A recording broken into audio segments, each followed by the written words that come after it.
So the entrepreneurial journey chooses you. Most people have major life changes to their career. That's really the first thing that I want everyone to understand. I have had the pleasure of interacting with a large number of people, and over my lifetime, I have seen people shift and change from one profession to another, something that was completely different than what they were doing before. And so that wasn't the scary part, but it was the what am I going to do part. And so the what was I going to do and where would I eventually end up, that is part of the story that I want to share with you today. So, um, I knew I wanted to take my talents and skills to the next level, but I wasn't really sure, um, what it was that I wanted to do. And so when the pandemic came, that was my opportunity. And so I seized my opportunity wholeheartedly and very much so embraced it. And so the first business that I was in the process of purchasing was Natural Awakenings, the San Diego franchise. And so I was working on, taking ownership of that part of the franchise from February, which was about a month before the pandemic began. And then unfortunately, it didn't survive the pandemic due to many of the restrictions that were in California. And so that part of the franchise unfortunately went out of business. I did not take ownership of it.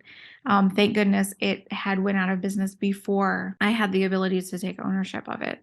So from there, I said, well, I like being a business owner. It's very different from teaching, but I can utilize so many of my talents and skills, which is what I was looking to do anyway.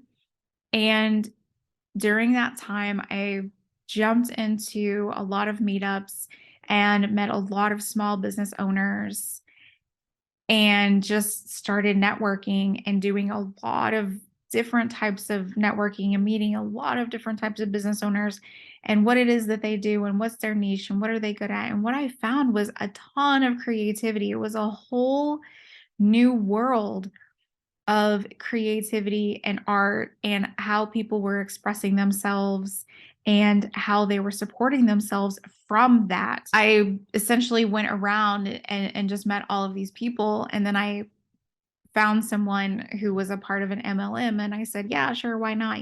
I'll try this out because, again, I didn't know what I was going to excel at. But along the way, I started learning about marketing and graphic design and editing and networking and social media marketing and began to accumulate and develop all of these resources and began to navigate the small business world and found that there is such a huge amount of information that you can get online for free.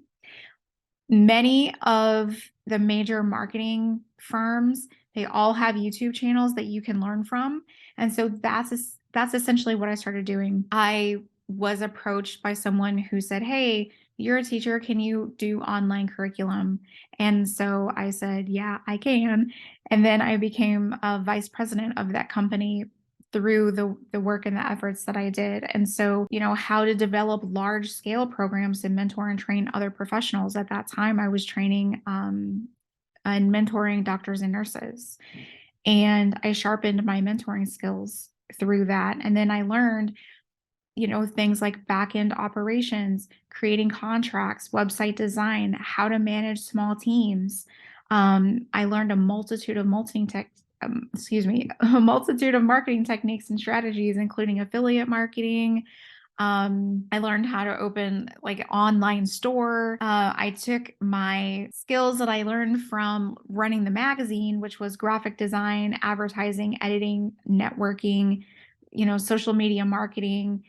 And I started to begin and develop resources for being a small business owner. And so all of those things that I had learned from doing the magazine transferred over directly into my new position as vice president. So I was vice president of a startup that eventually turned global within 2 years. It was pretty amazing. And then unfortunately, due to COVID and some other factors, I had to resign my position because I was too sick. However, you need income. So, what is it that you are going to do? And so I said, well, where can I draw inspiration from? And I live in Arizona where we have many day laborers that stand at gas stations waiting to get picked up to go to work for the day. And those people, those men, they could get picked up for carpentry one day and landscaping the next day, plumbing or whatever. You have to be ready. And so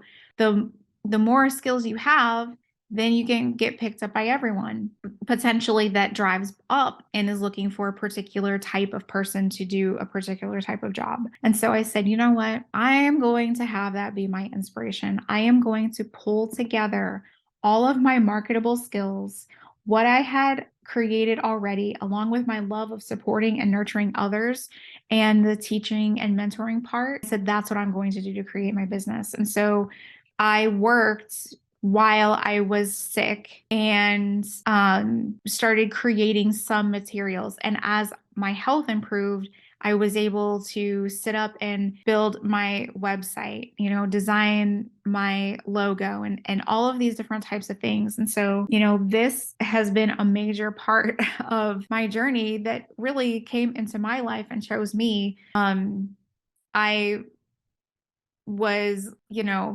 I knew of Natural Awakenings because I read the magazine and, I responded to an ad in the magazine. And so little did I know that that is the journey that I would be on was, one day owning my own business.